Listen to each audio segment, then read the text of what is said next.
આમ આદમી પાર્ટી ગુજરાતમાં આ વખતે પહેલી વખત સ્થાનિક સ્વરાજ્યની ચૂંટણી મજબૂતાઈથી લડી રહી છે અને લગભગ 6000થી વધુ ઉમેદવારો અમે મેદાનમાં ઉતર્યા છે જે ગુજરાતની જનતા માટે લડવા નીકળ્યા છે.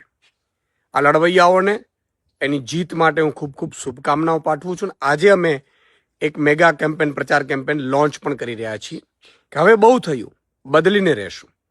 સાથે સાથે મિત્રો આ 6000 જેટલા ઉમેદવારો ઊભા કર્યા છે આમ આદમી પાર્ટીએ અને આમ જનતામાંથી ઊભા કર્યા છે.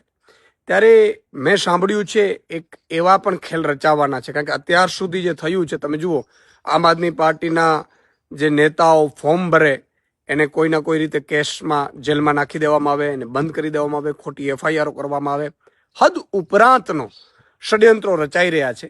ત્યારે અત્યારે જે રીતે માહિતી મળી છે પ્રમાણે હજી આમ આદમી પાર્ટીના ઉમેદવારોના નોમિનેશન રદ થાય કોઈ પણ પ્રકારે એવા પણ ષડયંત્રો રચાઈ રહ્યા છે. અમે ગુજરાતની જનતાને કહેવા માંગુ છું કે અમે તમારા માટે લડવા નીકળ્યા છીએ.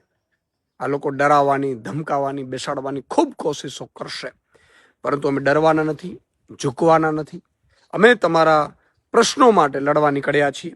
જનતાને કહીએ છીએ કે ગમે તેટલી મુસીબતો આવશે અમે લડીશું, મજબૂતાઈથી તમારી સાથે ઊભા છું, પણ તમે પણ મતદાનના દિવસે ઊભા રહેજો. આમ આદમી પાર્ટીનું જ્યાં જ્યાં ઝાડુ છે ત્યાં તમે જ્ઞાતિ, જાતિ, ધર્મ બધું ભૂલીને તમારી પોતાની પાર્ટી માટે ઝાડુ બટન દબાવજો એવી હું વિનંતી કરું છું. અને જનતા પોતે જ ચૂંટણી લડી રહી છે, ગુજરાતની જનતા લડી રહી છે. આમ આદમી પાર્ટી માત્ર વ્યવસ્થાનો ભાગ છે. એટલે તમે તમારા નેતૃત્વ માટે તમે બહાર આવજો, તમે મતદાન કરજો, તમે લડજો એવી વિનંતી કરું છું. કારણ કે આ લોકો તો મોટા પાયે